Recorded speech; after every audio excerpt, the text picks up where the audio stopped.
masdan ang kalawakan, hindi ko maunawaan ang iyong dahilan kung bakit ako'y pinili mo tinalagaan.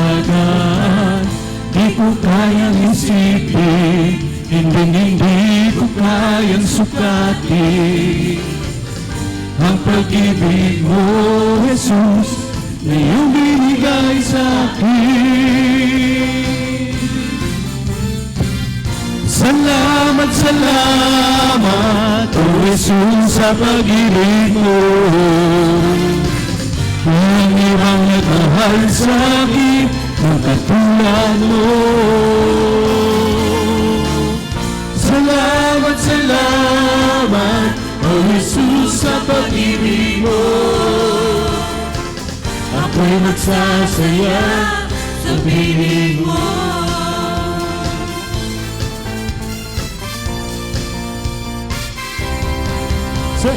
Kung may pagsubok man o kagipitan, ako'y may lalapitan. Ikaw, Jesus, ang aking sandigan, hindi mo ko pababayaan. Di ko kayang isipin, hindi ko kayang sukatin ang pag-ibig mo, Jesus, na iyong binigay sa akin. Salamat, salamat, O Jesus, sa pag-ibig mo.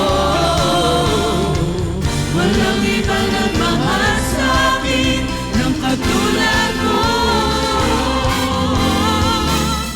Salamat, salamat, O Jesus, sa pag-ibig mo. Ako'y magsasaya sa piling mo. Buhay ko nang purihin ka, buhay ko nang sa'yo'y sumamba. Wala nang ibang nanaisin pa, kundi pasalamatan ka. Buhay ko nang purihin ka, buhay ko nang sa'yo'y sumamba. Wala nang ibang nanaisin pa, kundi pasalamatan ka. Salamat, salamat, O Jesus, sa pag-ibig mo. Walang iba nagmahal sa akin ng katulad mo. Salamat, salamat, O Jesus, sa pag-ibig mo. Ako'y magsasaya sa piling mo. Salamat, salamat, O Jesus, sa pag-ibig mo. Walang iba nagmahal sa akin ng katulad mo. Salamat, salamat, O Jesus, sa pag-ibig mo. Ako'y magsasaya, ako'y magsasaya, ako'y magsasaya sa piling mo.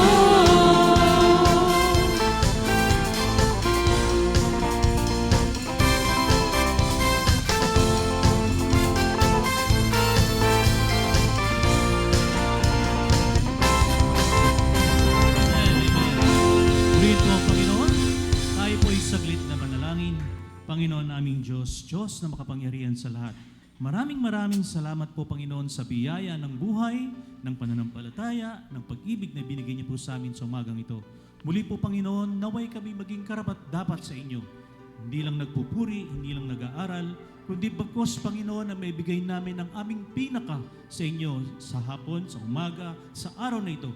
Aming Panginoon, kami po inyong pangunahan, ibigay niyo sa amin ang pusong maglilingkod. Ang isipang walang ibang iniisip kundi ang magpuri sa inyo. Sa inyong patnubay, kami po'y magpupuri at sumasamba sa umagang ito. Ito na lang aming samot dalangin sa matamis na pangalan ni Kristo Jesus. Amen. Palakpakan natin muli ang Panginoon. At sino ang nananabik na magpuri kundi tayo? Awitin natin, puso ko'y nananabik.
Let's sing Holy Forever.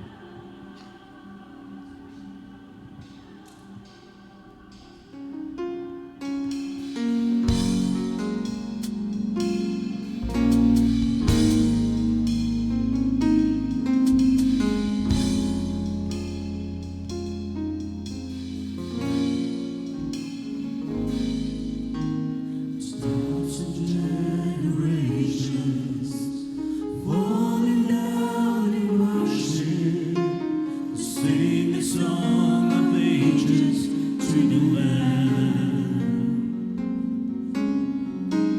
And all you've gone before us, and all who will believe, will sing the song of ages to the Lamb.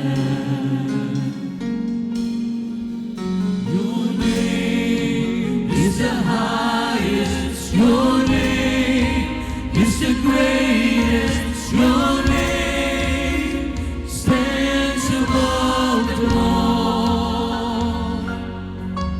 All thrones and dominions, all powers and positions. Your name stands above them all. And the angels cry, holy.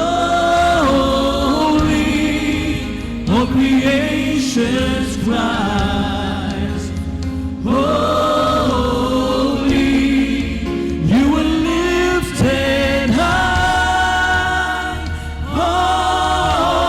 holy, holy forever.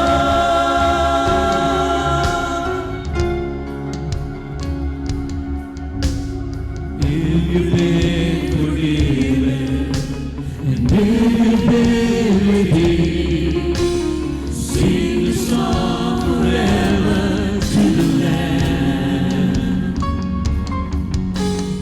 If you walk in freedom, and if you bear His name, sing the song forever to the Lamb.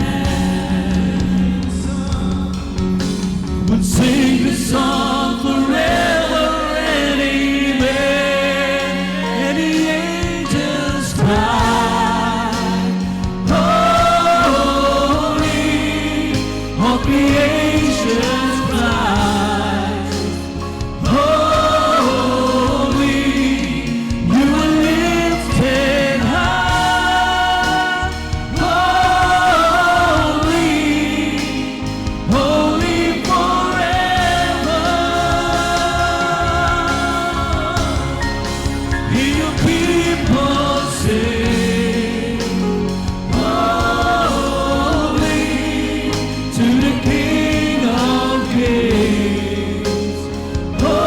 Holy, you will always be. Holy, holy forever.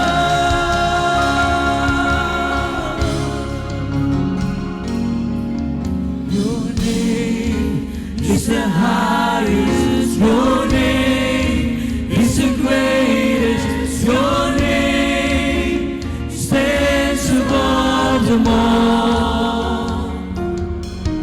All thrones and dominions, all powers and positions. Your name stands above them all. Your name is the highest. Your name is the greatest.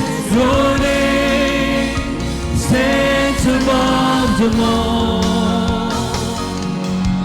All thrones and dominions, all powers and positions. Your name stands above them all. And the angels cry, holy. All creation cries, holy. You were lifted high, holy, holy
is the Lamb. You are holy, holy. Are you Lord God Almighty? Worthy is the Lamb. Worthy is the Lamb.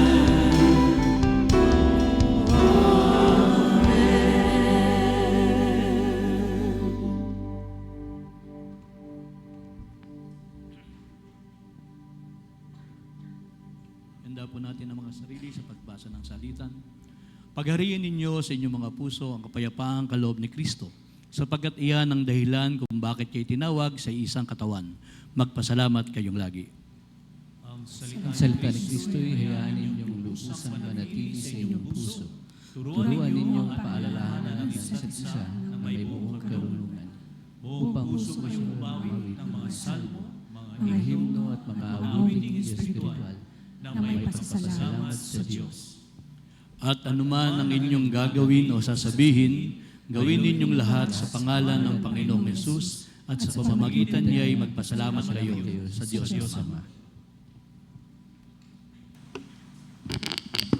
Tayo po ay manalangin. Amang banal, Diyos na dakila at makapangyarihan po sa lahat, Ama, kami po ay patuloy nagpapasalamat sa iyo. Lalo tigit, binigay mong pagkakataon upang kami, Panginoon, ang bawat sa amin ay makadako sa iyong bahay dalanginan upang patuloy kami magpasalamat at dato tigit makapagpuri sa iyong banal na pangalan. Hiling at dalangin namin, Panginoon, gabay ng iyong patubay ng iyong banal na Espiritu, ang igawad mo sa bawat sa amin, lalo tigit ang maghahatid, Panginoon, ng iyong mga banal na salita. Puspusin mo siya, Panginoon, ng iyong mga banal na Espiritu upang kanya po ibabahagi, Panginoon. Manggaling lamang po sa iyong kalooban. At sa amin na makikinig ay puspusin mo rin kami ng iyong mga banal na Espiritu upang kami, Panginoon, ang aming mapapakinggan, mapapag-aralan sa umaga pong ito. Paghahayo namin sa ibabaw ng salibutan, dala-dala namin ang aming pong napag-aralan at maibahagi din naman namin, Panginoon, ang mga natutunan namin sa umaga pong ito. Kapayapaan at pawang kapurihan lamang ang hiling at dalangin namin at ito'y aming pinagpapasalamat, ipinapanalangin sa tanging pangalan ni Jesus. Amen.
Is it good that we remind ourselves of this?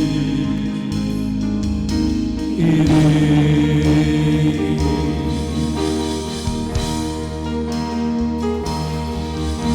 Is anyone worthy? Is anyone whole? Is anyone able to break the seal and open the scroll? The Lion of Judah, who conquered the grave, He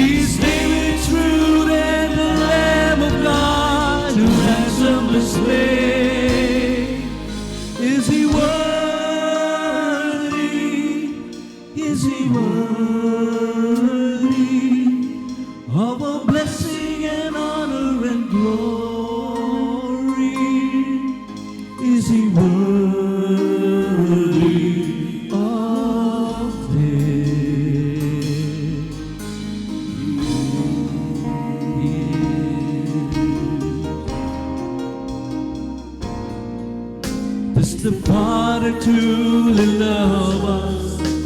He does. Does the Spirit move among us? He does. Does Jesus our Messiah hold forever those He loves? He does. Does our God intend to dwell again with us? He does.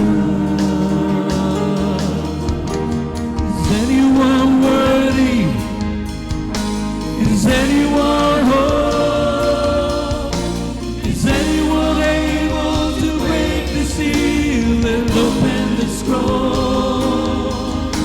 The Lion of Judah, who conquered the grave,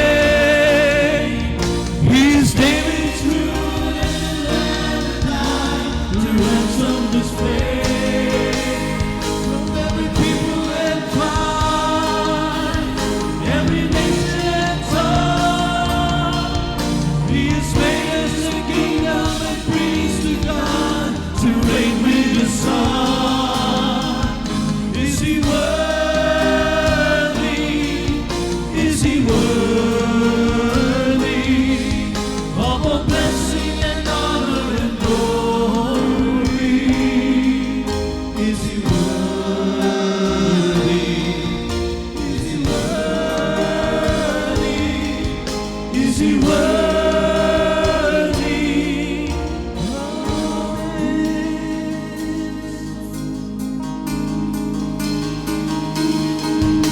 He is. He is. Is He worthy? Is He worthy? He is. He is. He's worthy. He's worthy. He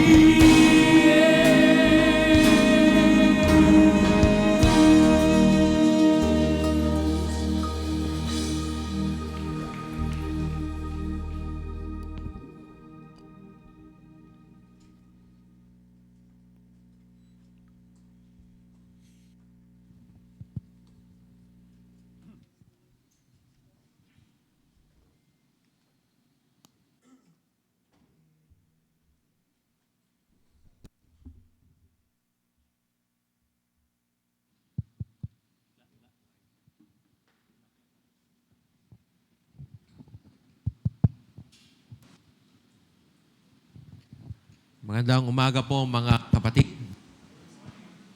At pakpakan po natin ang ating Panginoon sa umaga pong ito. At muli po niya tayong binigyan ng pagkakataon upang makapakinig po ng kanya pong mga salita na binibigay po sa atin ng ating pong mga matatanda po sa iglesia bilang ating pong tinatawag po nating Elders Month.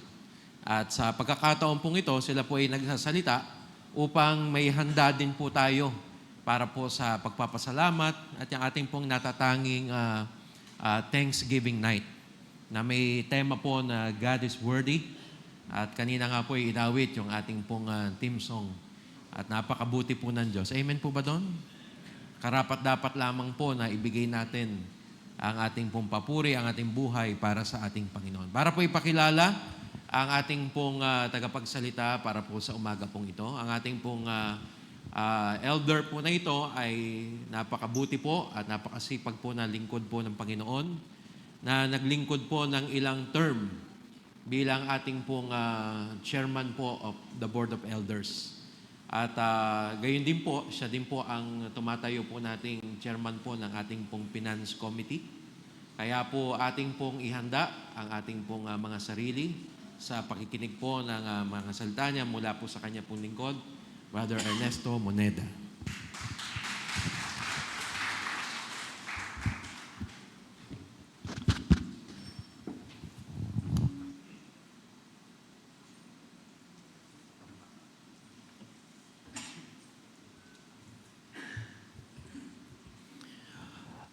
Magandang umaga po sa bawat isa sa atin. Salamat po, Brother John.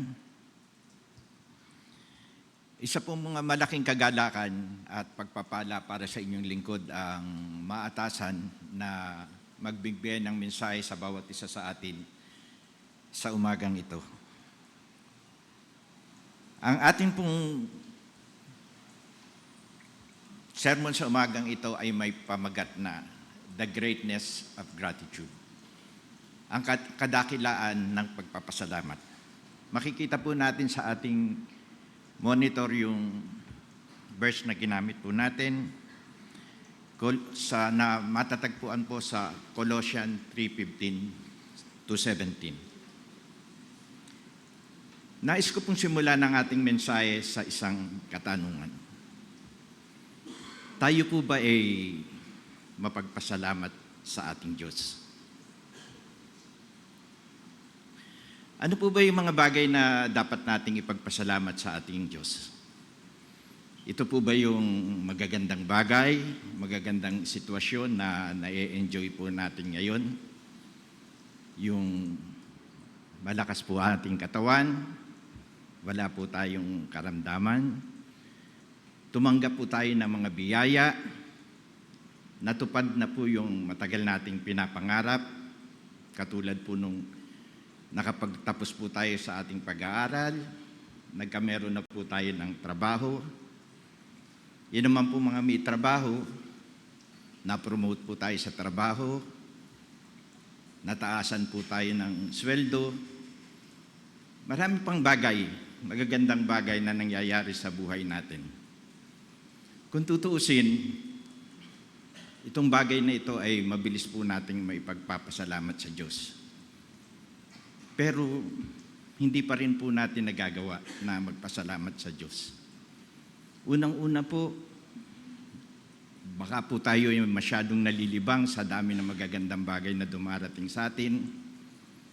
Hindi na po tayo nakakapagpasalamat sa Diyos. Nakakalimutan na po natin.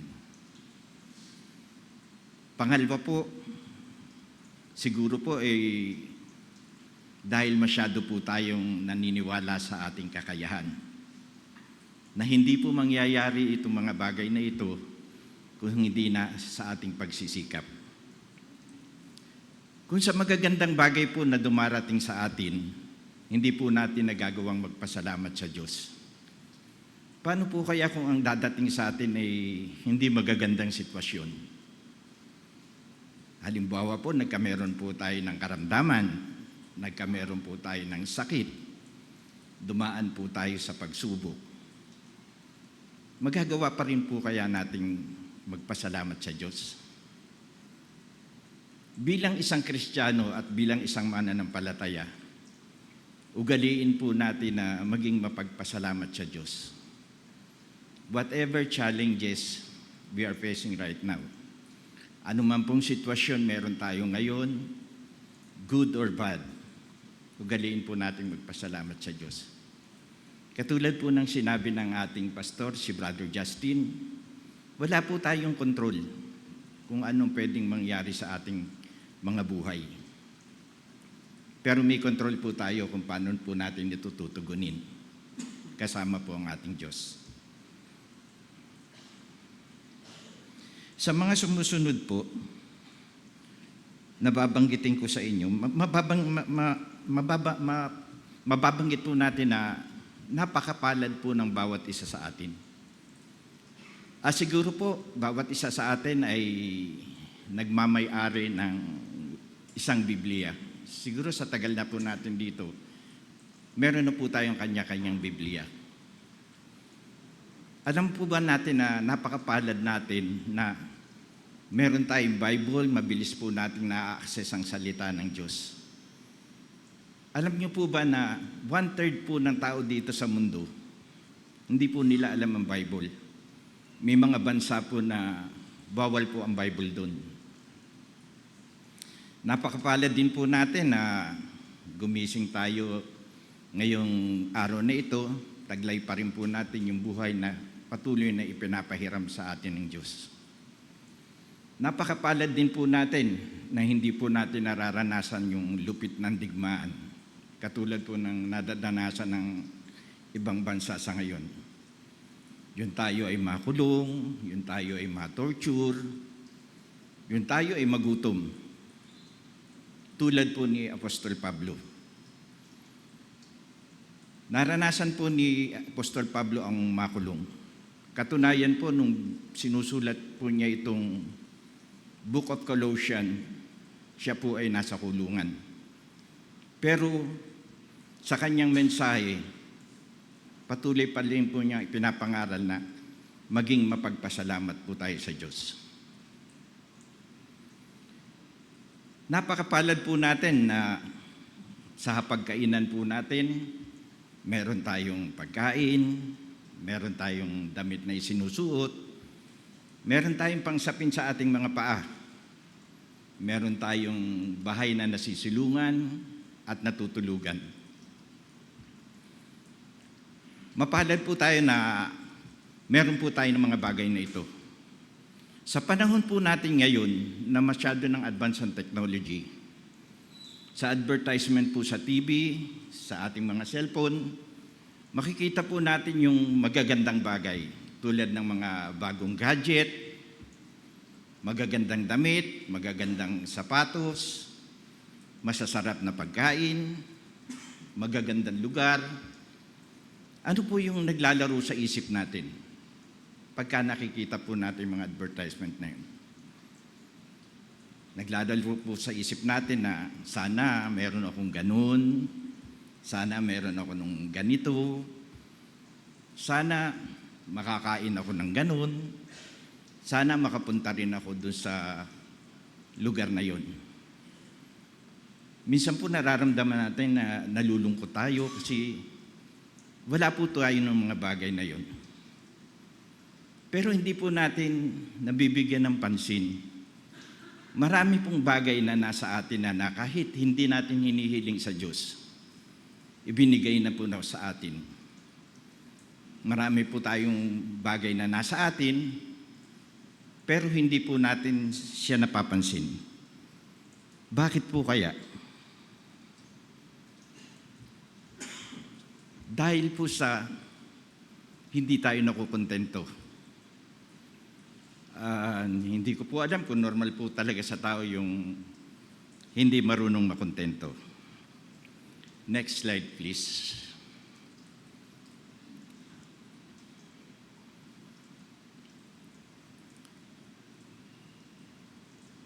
Yung pong may bulaklak.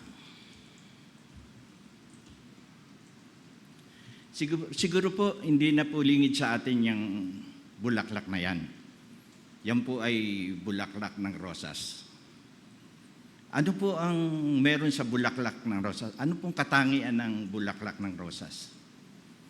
Yan pong bulaklak na yan ay kaya pong magpalambot ng damdamin ng ating mga kababaihan. Ang ating pong mga kababaihan, pagka po nabigyan ng bulaklak, ang pakiramdam po nila, sila po yung pinakamagandang babae sa balat ng lupa. Sila po yung pinakamahalagang tao doon sa nagbigay sa kanila ng bulaklak na ito. Nais ko lang pong ibahagi, no? Maraming taon na nakakalipas, yung aking may bahay, binigyan ko rin po yan ng mag-asawa na po kami nun. Binigyan ko rin po siya ng bulaklak na rosas na yan. Kaya lang po, mix po ang kanyang reaksyon.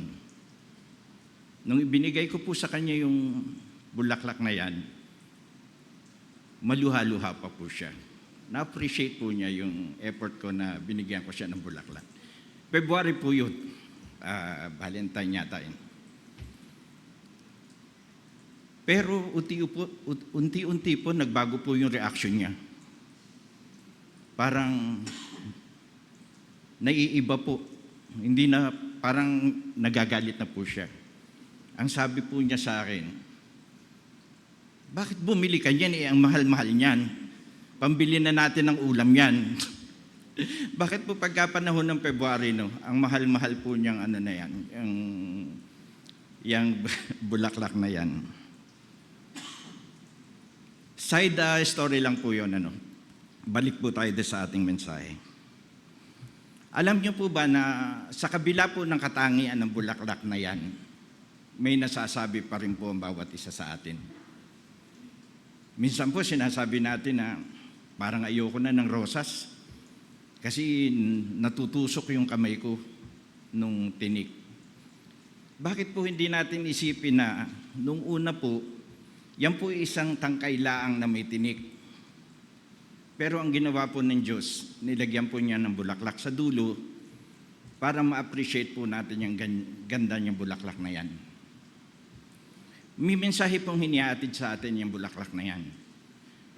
Minsan po talagang pinadadaan tayo ng Diyos sa mahihirap na sitwasyon para ma-appreciate po natin lalo yung magagandang bagay na darating sa atin. Minsan po kaya hindi po natin nagagawang maging mapagpasalamat sa Diyos dahil po tayo ay mareklamo. Lagi po tayong may reklamo. Minsan naman po na nakakapagpasalamat po tayo pero doon sa paraan na hindi naaayon sa kalooban ng Diyos. Pansinin po natin, pag may tao pong tumulong sa atin sa oras po ng ating pangangailangan, ang ating pong pasasalamat, pagtanaw ng utang na loob ay sobra-sobra. Minsan nga po, sinasabi pa natin sa kaapu-apuhan natin na huwag niyong kakalimutan yung tao na yan. Kasi yan yung tumulong sa atin nung panahon na tayo ay nasa kagipitan. Pero bakit hindi po natin naisip na yung mga tao pong yan, pinadala po sa atin ng Diyos. Diyos po ang may padala niyan. At lahat ng meron sila, galing po yan sa Diyos. Pinadala po yan ng Diyos sa atin para po tayo ay tulungan. Ang susunod pong katanungan dito ay, masama po bang magpasalamat? Masama po bang tumanaw ng utang na loob? Hindi po. Katunayan, yan po ay isang magandang ugali ng tao, ang magpasalamat. Ang point lang po natin dito, lagi po nating unahin na pasalamatan ng ating Diyos. Kung nababasa niyo po, nag-post po yung ating pastor na nasa Atimonan, si Pastor Charles Nieves. Ito lang kadadaan ng bagyo. Marami daw pong tao nagpasalamat sa bundok ng Sierra Madre. Dahil nung dumaan yung bagyo, nabasag po siya nung dumaan po doon sa bundok ng Sierra Madre. Pero hindi po ba ang dapat? Unahin po nating magpasalamat sa Diyos kasi inilagay niya doon yung Sierra Madre. Minsan po, ang nagiging problema po sa atin, kaya hindi po natin nagagawang magpasalamat sa Diyos. Hindi po tayo nakukontento. Sobrang reklamo po natin. Kung magagawa lang po natin na wag magreklamo o tayo ay makontento, mabilis po nating magagawa ang desisyon na maging mapagpasalamat sa Diyos. Paano po natin madedevelop na maging mapagpasalamat po tayo sa Diyos? Ito po ay pinaghahandaan. Ito po ay isang proseso. Dapat po kilalang-kilala natin ang Diyos at kung ano po ang kaya niyang gawin sa atin. Para maintindihan po natin ang mensahe na gusto niyang dalhin sa atin. Next slide, please. Yan. Ang pagpapasalamat daw po ay nakukuha sa salita ng Diyos. Ano po ba meron sa salita ng Diyos? Diyan po natin na-develop yung karakter na ang buong pag-asa natin, ang buong pagtitiwala natin, ang buong pananampalataya natin ay nabubuo dahil po sa salita ng Diyos. Gusto ko pong magbigay ng dalawang karakter sa Bible, sa Old Testament po, si Job at saka si David. Katulad nga po nung sinabi ng ating pastor kanina, Lagi po nagiging example si Job. Ano po yung one thing in common meron dito sa dalawang ito? Na-develop po nila sa kanilang sarili ang salita ng Diyos.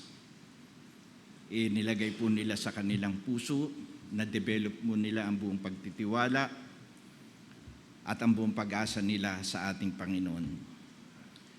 Si Job po sa Old Testament, siya po ay isang mayamang tao. Nung nakita po ni Satanas na si Job ay ang buong pagtitiwala niya ay nasa Diyos, challenge po niya ang Diyos na, kaya lang naman ganyan yung tao na yan, kasi ang binibigay mo sa kanila ay puro magagandang bagay. Subukan mong tanggalin sa kanya yung mga bagay na yan. Tignan natin kung sasamba pa siya sa iyo. So, anong nangyari po, nawala po lahat kay Job ang kanyang tinatangkilik. Nawala ang kanyang pamilya, nawala ang kanyang kayamanan. Nagkameron po siya ng sakit. Tinubuan po siya ng bukol simula ulo hanggang sa talampakan. Pero nanatili pa rin po siya sa kanyang pananampalataya sa Diyos. Kaya po nung nakita ni Satanas na hindi po niya kayang tinagin si Job, iniwan po niya si Job. So, ang Diyos naman po, lahat po nang nawala kay Job, ibinalik po uli niya. Isang masayang pamilya, yung mga biyaya na nawala sa kanya, ibinalik po ng maraming ulit na doble. Si David po, na nabuo rin po niya ang kanyang buong pagtitiwala sa ating Panginoon. Nabuo po niya sa sarili niya na anumang sitwasyon ang kanyang daanan, kasama po niya ang Diyos. Kaya po nung dinidigma ang Israel ng bansang Pilisteo, hinamon po sila ng mga Pilisteo na ilabas niyo ang pinakamagaling niyong mandirigma at lalabanan ng magaling namin mandirigma. Siya po si Goliath. Siya po ay malakas na mandirigma, malaking tao.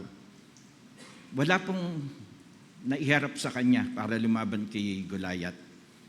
Kahit po yung hari nung panahon na yun, si Haring Saul, takot pong lumaban kay Goliath.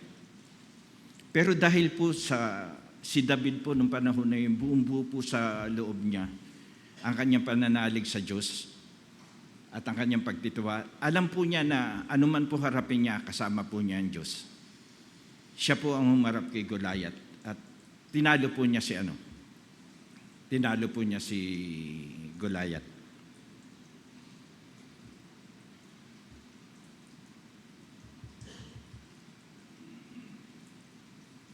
Mapapansin po natin na sa ating pong pag-aaral, ang Diyos po ay laging nasa kontrol. Ano po yung sinasabi sa Roma 8:28? At nalalaman natin na ang lahat ng mga bagay ay nagkakalakip na gumagawa sa ikabubuti ng mga nagsisiibig sa Diyos. Sa mga katwid bagay niyong mga tinawag alinsunod sa kanyang nasa.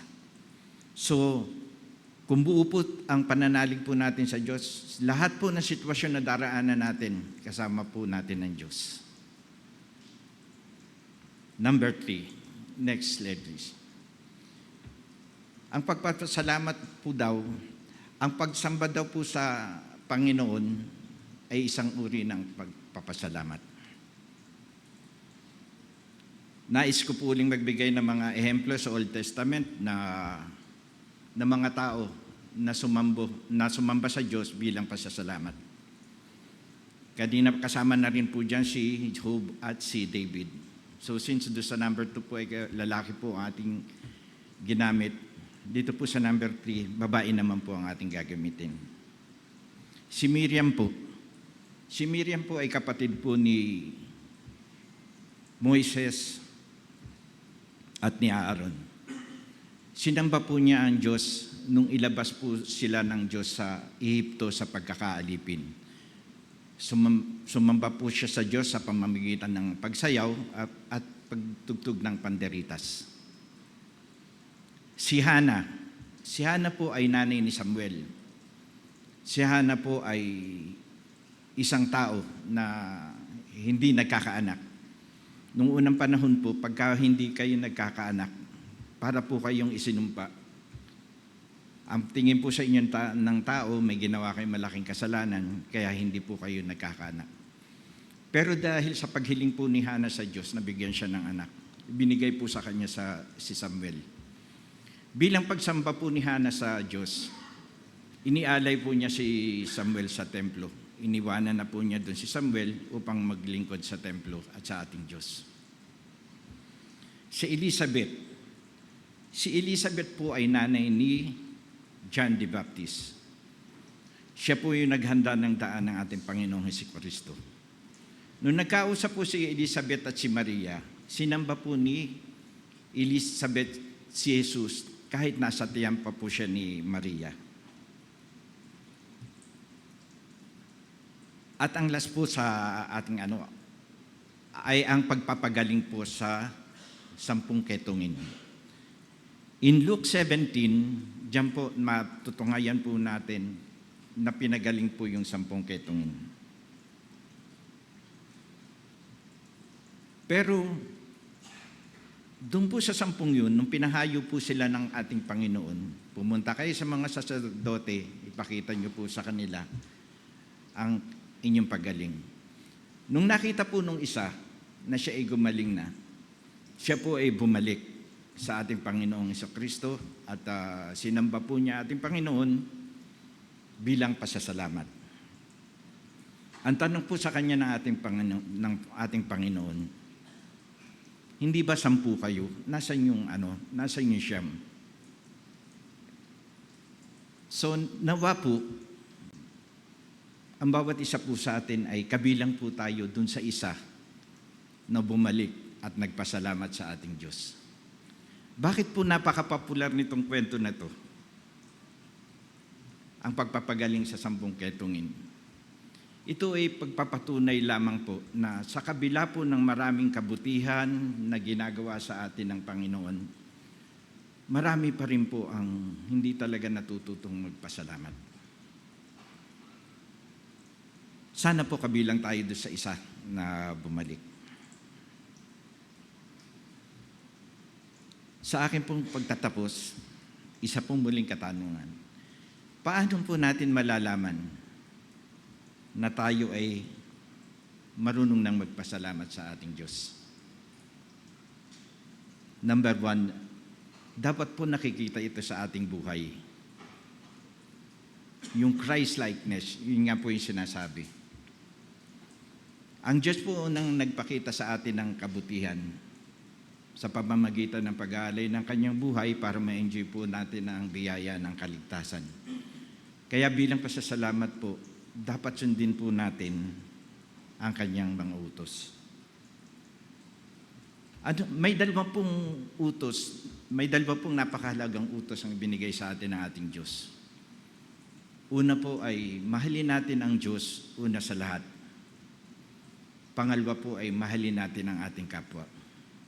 Dito po, meron tayong konting problema po dito.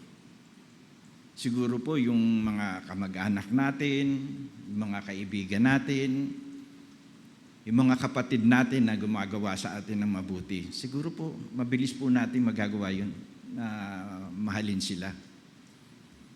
Pero paano po kaya yung mga tao na gumagawa sa atin ng hindi maganda? Kaya po kaya natin silang mahalin?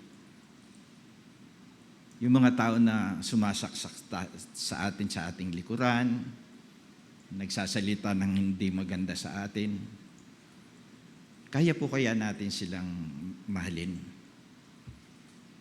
Mahirap po, no? Pero ito po ay utos na dapat nating sundin. Ang Diyos po ay nakatingin sa ating mga puso. Napakalaking bagay po na nakikita po ng Diyos sa ating mga puso, yung pagsusumika po natin na sundin ang kanyang kalooban. Ika nga po yan mahirap po sa una, pero sa katagalan na lagi po nating ginagawa, magagawa din po natin yan. Sabi nga po sa basketball, practice lang yan. Kung ang Diyos po ay naging maawain sa atin, dapat maging maawain din po tayo sa ating kapwa. Bibigay po ako ng isang example. Kung mayroon po tayong kapatid na hindi pa niya po nalalampasan ang kanyang kahinaan, wag naman po natin siyang husgahan. Wag po natin siyang kainisan. Bagkus, subukan po natin siyang kausapin, paalalahanan, at ipanalangin na malampasan na po niya yung kahinaan na kanyang ginagawa. Kung tayo naman po yung tao na pinapaalalahanan, wag naman po sana magiging response natin ay, wag mo akong pakialaman, yung buhay mo pakialaman mo. Wag naman po ganun. Yung po ay pagpapakita ng ating kapatid ng pagmamahal sa atin. Kung ang Diyos po ay naging generous sa atin, maging generous din po tayo sa ating kapwa.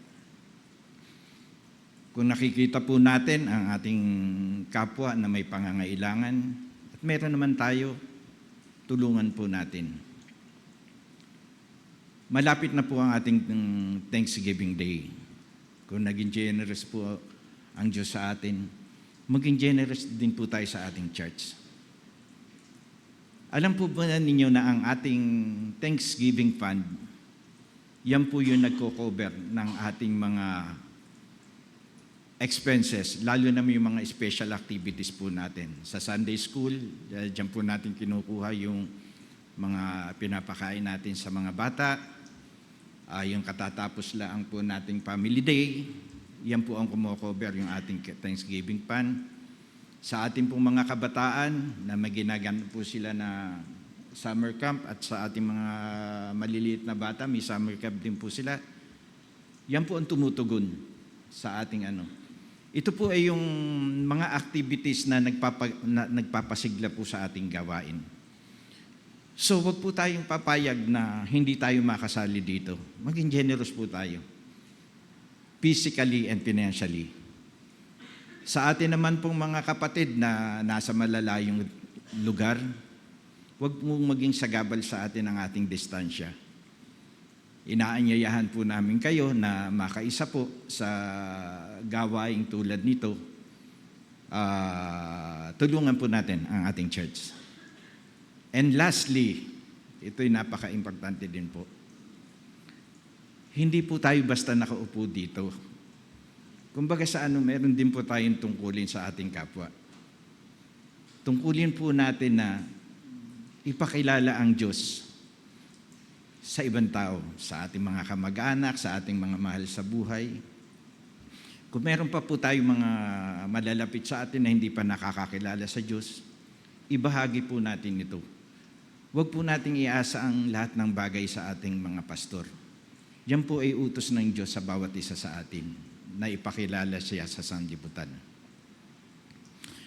Nawa po sa maiksing mensaheng ito, ito po ay tumimo sa ating puso at isipan, maging gabay po natin upang makalakad tayo na naayon sa kalooban ng ating Diyos. Muli, magandang umaga po sa bawat isa.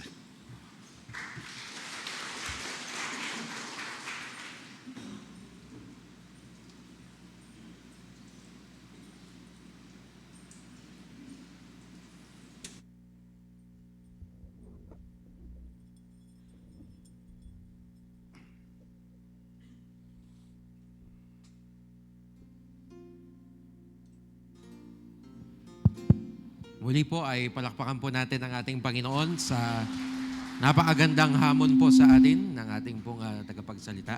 Tayo pong lahat ay tumayo at sa pagkakataon pong ito ay awit po tayo ng isang awit sa panawagan upang anyayahan ang ating mga kapatid, mga kaibigan. Meron man po dito ang hindi pa tumatanggap sa ating Panginoon, maaari po kayong lumapit dito sa unahan at tanggapin siya bilang ating tagapagligtas. Kay Jesus lulutang sala, kaligtas ay nasa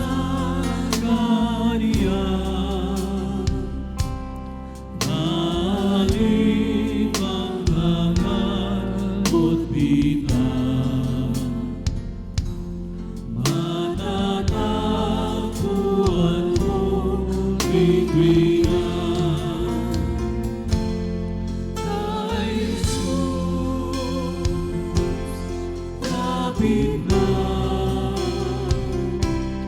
at sa Kanya ligtas ka. Kay Jesus tulog ka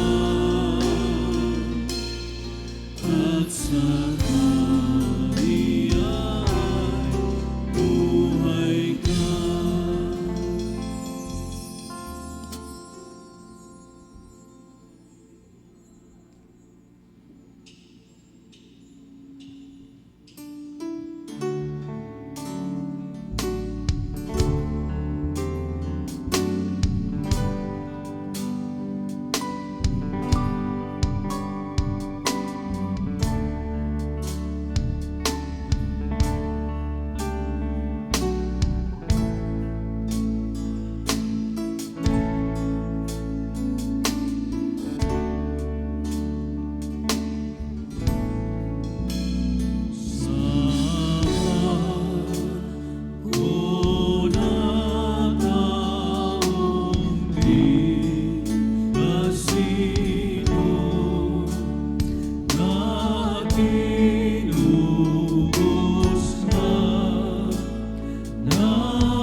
Atin pong pakinggan ang nasaad sa banal na kasulatan.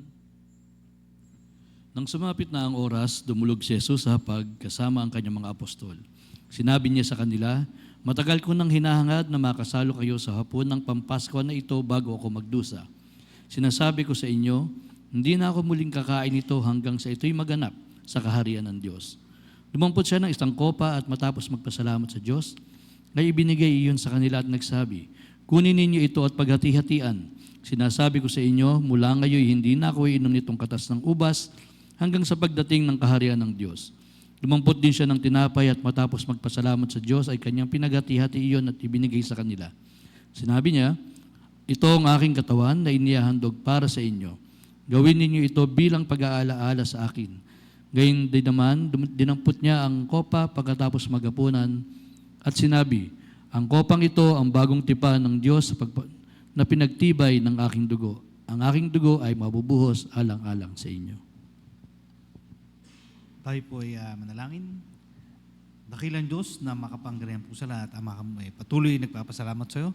Lalo tigit ibinigay mo ang pagkakataon upang kami ay magkaroon ng bahagi sa iyo pong banal na hapunan.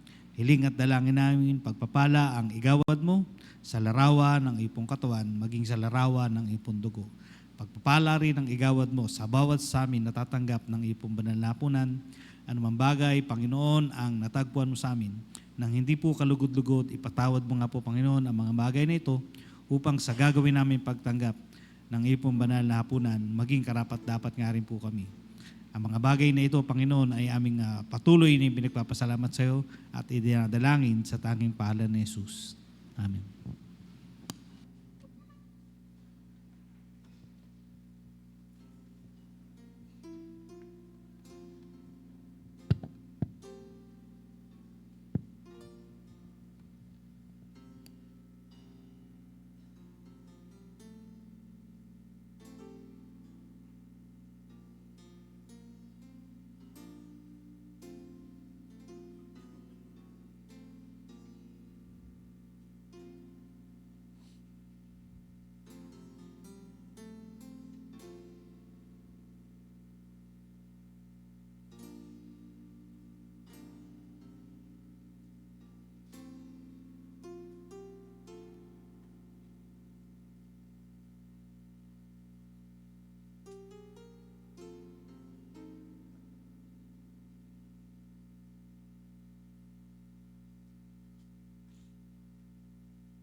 Atin nung pakinggan ang sinasabi sa 2 Korinto 9, 7 hanggang 9. Nagbigay ang bawat isa ayon sa ipinasya ng kanyang puso.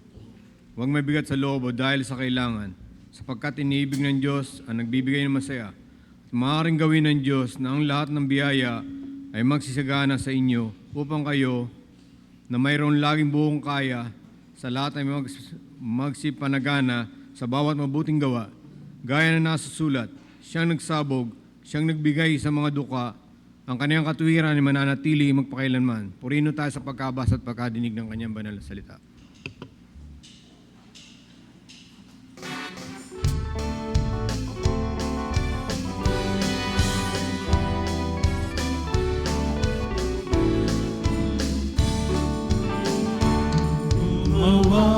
Gumawa tayong lingkod ng Diyos sa daang inyatas, tayo ay sumunod. Baguhin ang lakas sa yamang kaloob, at kung magkayo'y di tayo lulugod.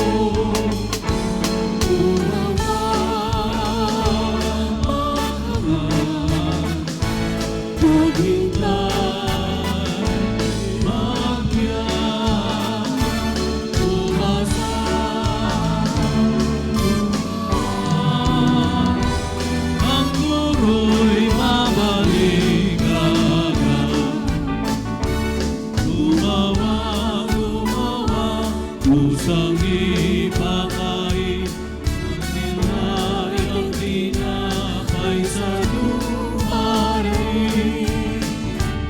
Ang mga may damdam kay Jesus ay dalhin sa pag-ibig niya, sila ay gagaling.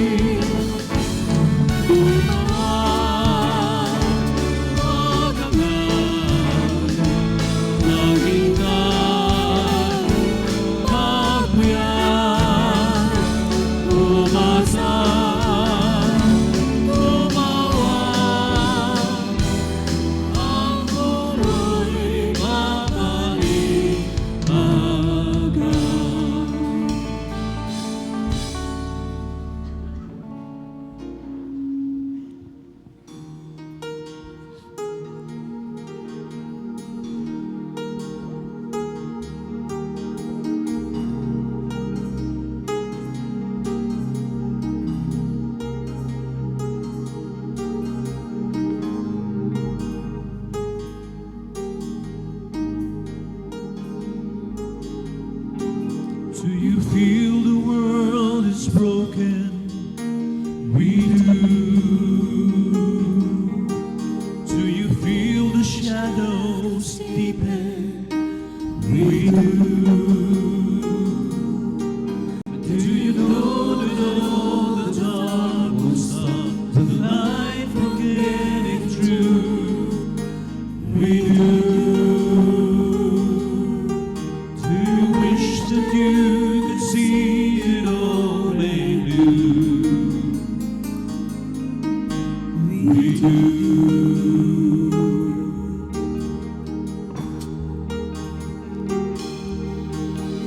It's all creation groaning. It's a new creation coming. It is. It's the glory of the Lord to be the light within our midst. It is. Is it good that we remind ourselves of this? It is.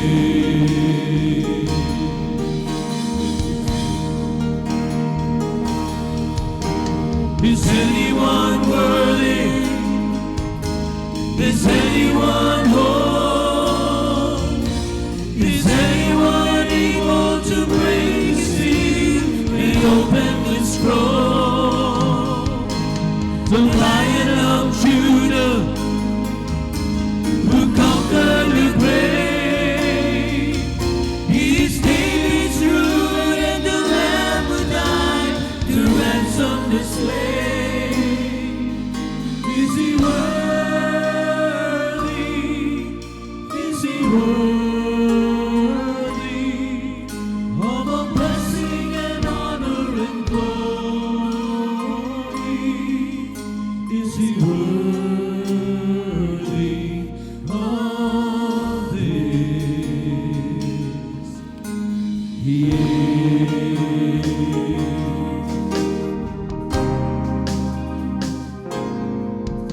That's the Father truly loves us. He does. Does the Spirit move among us? He does. And does Jesus our Messiah hold forever those who love? He does. Does our God intend to dwell again with us? He does. Is anyone worthy? Is anyone whole? Is anyone able to break the seal and open the scroll? The Lion of Judah, who conquered the grave. His name is true, and the Lamb who died to ransom the slave. Every people and tribe, every nation and tongue, He has made us a kingdom and priest to God, to reign with His Son. Is He worthy? Is He worthy of all blessing and honor and glory? Is He worthy? Is He worthy? Is He worthy of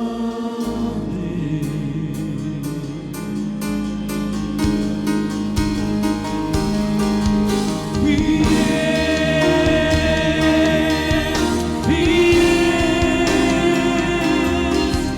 Is He worthy? Is He worthy? He is.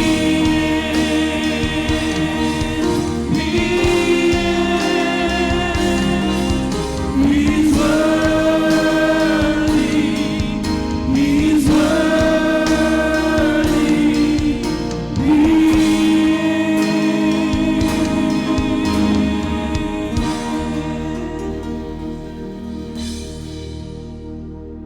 Tayo manalangin. Dakila naming Diyos, Diyos na makapangyarihan sa lahat. Panginoon, salamat pong muli sa umagang ito, kung saan kami muli niyo pinagkatipon dito sa inyong bahay-sambahan upang kami po ay makapagpuri, makapagpasalamat at makapakinig ng inyong mga banal at mayayamang salita. Salamat po, Panginoon, sa muling pagkakataon na kami po ay pinagpala po ninyo sa pamamagitan po ng mga aral at turo po ninyo. Dalangin namin, dakilang Diyos, sa mga natutunan namin sa umagang ito, ang mga mensaheng pinaabot po ninyo sa inyong mga lingkod ay matimo pong sa aming mga puso at isipan at magamit po namin na pananggalang sa aming paglabas sa sanglibutan. Dalangin namin, Panginoon, na patuloy niyo pong pagpalain ang bawat isa pong nakapakinig at ang mga kapatid po namin na hindi po namin nakakasama sa pananambahan. Dalangin namin nakatukin po ninyo ang kanilang mga puso upang sila muli namin makasama. At ang may mga kapatid na mayroong mga karamdaman, kung kahit hindi nakakadalo sa mga gawain, pinapanalangin namin, Panginoon, sila po inyong pagalingin, pagpalain niyo po ang mga gamot at mga doktor na tumitingin sa kanila upang manumbalik po ang kalakasan ng kanilang lupang katawan at muli namin sila makasama sa pagpupuri at pagsamba sa inyo. Panginoon, pinagpapasalamat po namin ang mga kaloob na nalikob namin sa umagang ito. Dalangin po namin na ito po'y patuloy namin magamit sa aming misyon at sa pagpapalaganap ng inyong banal na salita. Panginoon, dalangin din po namin na patuloy niyo pong bigyan ng inyong pagpapala at proteksyon at karunungan at katatagan ng pananampalataya ang bawat isang kapatiran. Lalo tigit po ang mga itinalagan niyo pong namumuno sa bahay-sambahan. Ipagpalain niyo po ang aming mga pastor at mga ministro. Patuloy niyo po silang i-provide po ang kanilang mga pangailangan. Gayon din po, Panginoon, tulungan niyo pong magampanan po ng mga lupon na matatanda at mga diakono, mga diakonesa at lahat po ng may nanunungkulan po sa iglesyang ito ang aming mga tungkulin upang patuloy po namin mapangalagaan po ang iglesia sa dakong ito. Panginoon, dalangin namin na sa aming paglabas ay patuloy niyo po kaming samahan sa mga pagbabalik sa mga paghahanap buhay, sa mga pag-aaral ng mga kabataan. At dalangin namin, Panginoon, na buong isang linggo, ipagkaloob muli po ninyo sa amin ang inyong proteksyon at pag-iingat. Samahan niyo po kami, Panginoon, hanggang sa dumating ang panibagong linggo na muli kami makabalik sa dakong ito. Panginoon, sa aming pag-iwahiwalay, kung paano niyo po kami dinala dito sa bahay sambahan, ay gayon din niyo po nawa kami iuwi sa aming mga sarili-sariling tahanan ng ligtas at maluwalhati. Ito lamang po muna ang aming dalangin sa pangalan ni Kristo Jesus. Amen. Tanggapin po natin ang pagpapala ng Panginoon. Sumayin niyo nawa ang kagandahang loob at kapayapaang mula sa Diyos Ama at sa ating Panginoong Jesucristo. Amen.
Thank you for watching.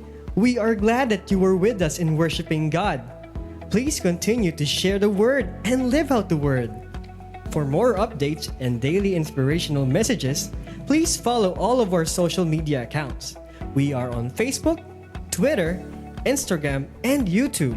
Everything is at Liliu Church of Christ, 1904. Thank you and God bless.